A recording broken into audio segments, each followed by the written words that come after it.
Hello everyone, in today's video we are going to be turning this record player into a pickup, like a piezo system for your guitar. So this is the Stylus. This is just a cheap one you get off Amazon. This is my first record player, it's like £20 or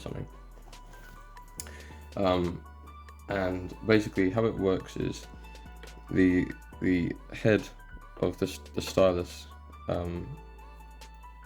is seated onto the guitar. I'm going to be using an acoustic guitar.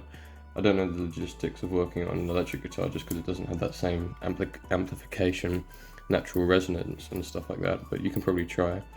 I'm going to be doing an acoustic guitar. I tested it. I just put this on the body of the guitar and it amplified, and I was surprised by that, honestly, because this is an idea that my friend had told me about 1.5 years ago, and I've been meaning to do this for a long time. And obviously the Stylus works by how on a turntable, how the grooves are going up and down and side to side. So but by it laying flat, I was doubtful, but I tried it and I did hear some amplification.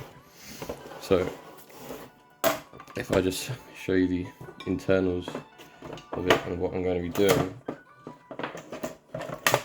So here it is. So the majority of this is irrelevant. Subwoofer, I disconnected it because this is the main motherboard. Disconnect majority of things. I don't need the speaker. I don't need the subwoofer. I don't need the line out. Don't need this. The only thing I need here is the 12 volt power, which is there. The motherboard from here. This is the aux in. This is how I'm going to be amplifying. This is how the input of the guitar is going to be going. So so I'm going to turn it on. It'll be powered on. The Stylus will be powered, and then my guitar output will be going into the aux in, or the headphone jack. The headphone jack, and then sorry. This is going to be the input. The output. So this will be plugged in from here, and then it will go to an amp.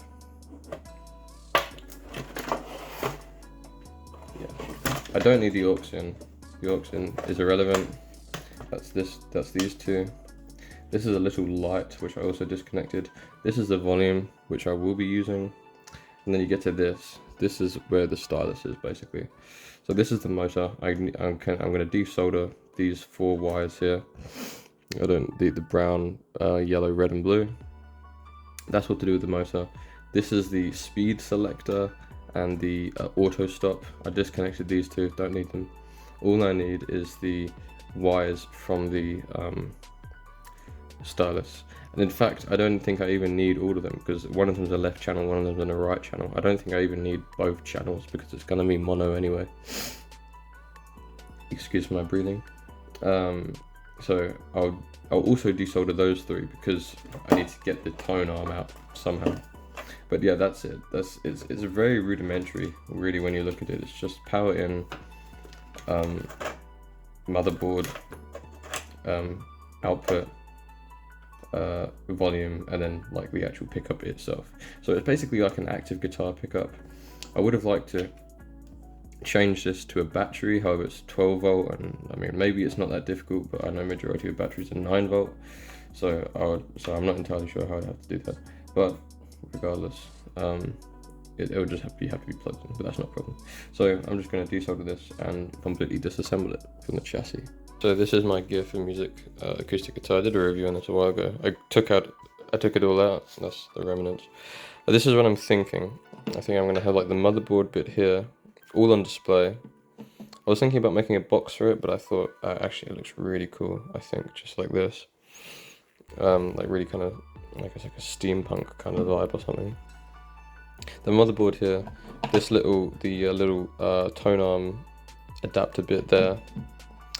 Tone arm probably around something like that, probably following the tangent kind of the frame, and then I'll have the volume something like here.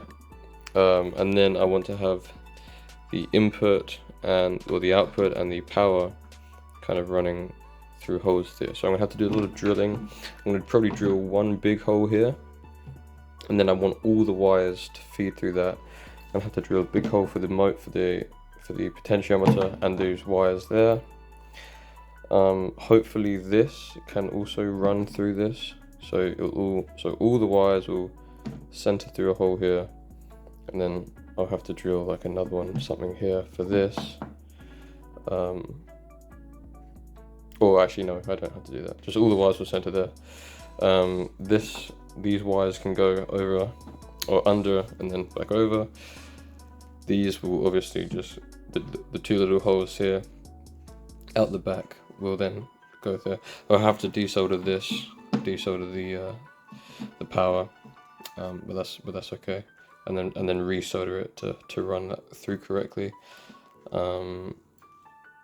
Or actually, now that I think about it, I didn't want to do it onto them. I didn't want to have to desolder the motherboard, but that would actually make more sense in terms of the wires, because otherwise I'd have to drill a bigger hole than perhaps necessary to fit through this. But I mean, honestly, with the amount of wires, maybe that's the kind of hole the size of the hole I have to do. And then I'll just resolder this, and then I'll probably just hot glue this down. Maybe I'll screw it too, but that'd probably be for more aesthetics than actual functionality, because it's so thin, it wouldn't really have a lot of threads to grip it. Then this, I'm thinking, because obviously I want a correct balance where it's like where the stylus is touching the guitar, but it's not like pushing really hard down on it. I don't know if that actually has anything to do with anything, if that's a problem or not, but I just feel like it would be, because obviously like there's tracking forces and stuff like that, and you generally want the optimum tracking force. So obviously I'm gonna have to try and position it or hot glue it in a certain way that it's not causing a problem. And then maybe I'll drill another small hole here, just underneath this, just so these wires to go through, then back through here, then to solder onto here. Yeah, so I guess it's time to drill my guitar up. Okay, this is the result, and I'm very happy with it, in fact. So it's all just hot glued down. I can add the screws. I haven't done that yet, but I can do that. Yeah, so just take a closer look at it. All the wires just run through here, and also this one as well. So this is the tone. Those small ones. That's the tone one, and then the rest of them, the outputs are here, and then the volume as well, and also / on and off switch. That switch is on off. Yeah, I think it's really cool. I mean, there's some things I could have done better. I mean, for one, I'm happy with like the size of these holes. I think I got them like really just well enough where it's not, where like they were functional enough, but they don't impede in the look of it. The back, I can't exactly say the same thing. So this hole was supposed to be for this. However, I realized I was drilling into the brace. Well, I did drill into the brace of the guitar, which means there's less support and stability. But also this isn't long enough to fit through, so then I had to do another one, which is a shame, but whatever. For this as well, I made a wrong calculation. So basically, I drilled a hole big enough for this, but obviously I had to feed through the cable underneath there, and that takes up quite a bit more height. So I had to drill. I could put a cover on that, and that's probably what I will do at some point. I mean, I could have technically put this in. No, I couldn't have. The only way to put this was through the sound hole. But that would have been very difficult. This was really difficult to get through. This would have been really difficult to balance, because it's not even like this is like friction fit even without the nut. This would have just been lying. It's only super glued to the actual brace, and you can't see, but there's not any bracing on that side, so it's only on this side. So it's like not that well put together. The tone arm is just balancing. I can lift it. I mean, as you can see, it's just hot glued. I can like lift it ever so slightly, so it's not tight. It's not on the like. It's not pushing down super hard. It's quite balanced.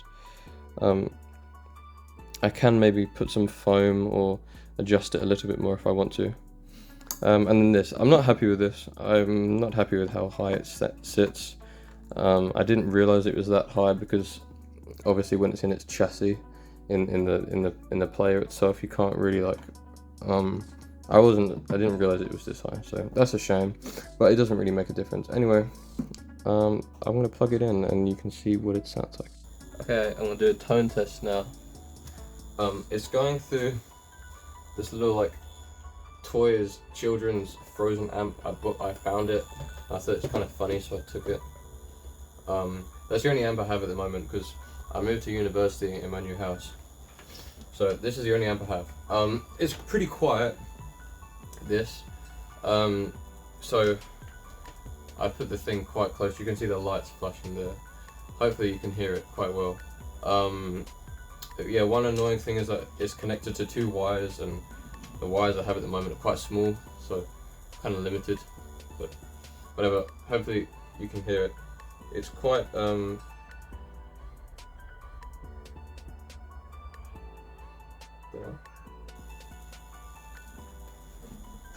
it's cutting out there for a second. Hopefully you can hear it.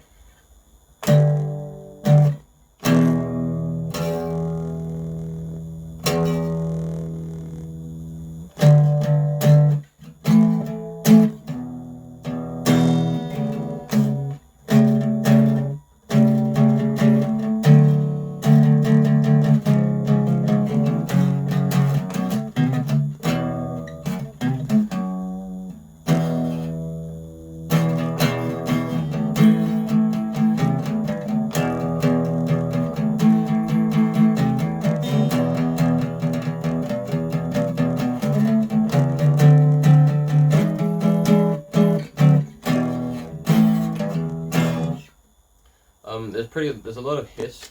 I don't know if it's grounded correctly. Maybe I desoldered one of the wires that accidentally grounded it by accident. I don't know. So yeah, there's quite a lot of hiss. You can turn it off, like when I turn it down, and then eventually turn it off because this is a switch, remember, as well as the volume.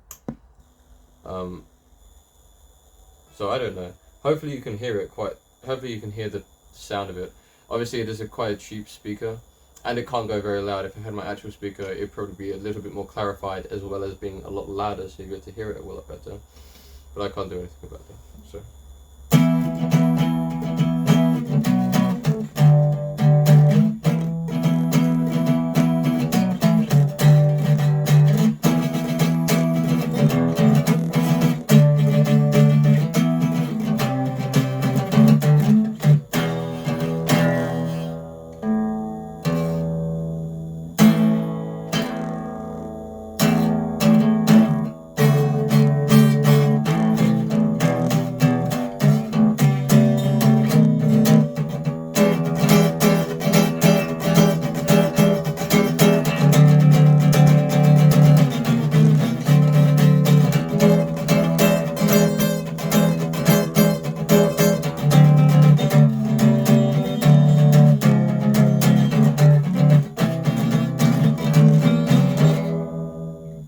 Hopefully you can hear it a little better.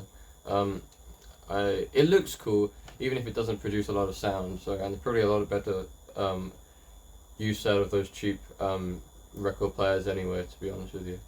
But yeah, pretty distorted, kind of lo-fi in a way. Not a very usable tone, if I'm completely honest with you. But maybe if you throw some effects on there, and it's a cool look anyway. So, and as well, with a steampunk kind of look, I feel like this makes complete sense. It's like a functional but not efficient in any kind, in like the least possible sense. It's like the least practical you would ever want, but it still works. So it kind of fits the bill of being steampunk in a way. I kind of feel like. Yeah. So anyway, that's been this. I hope you enjoyed it. I still got to screw these things down because I mean it works and it does as best a job as it can, I suppose. Maybe, if, yeah, like I said, put it through some effects, maybe a booster or something like that. I think that could be cool. Anyway, thanks for watching. I hope you enjoyed. It's been a pretty interesting experimental video.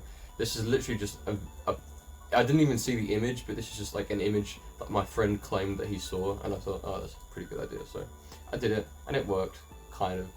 But yeah, anyway, I hope you enjoyed it, and I'll see you in the next video. Like and subscribe and comment and do things. That's good. Okay, bye.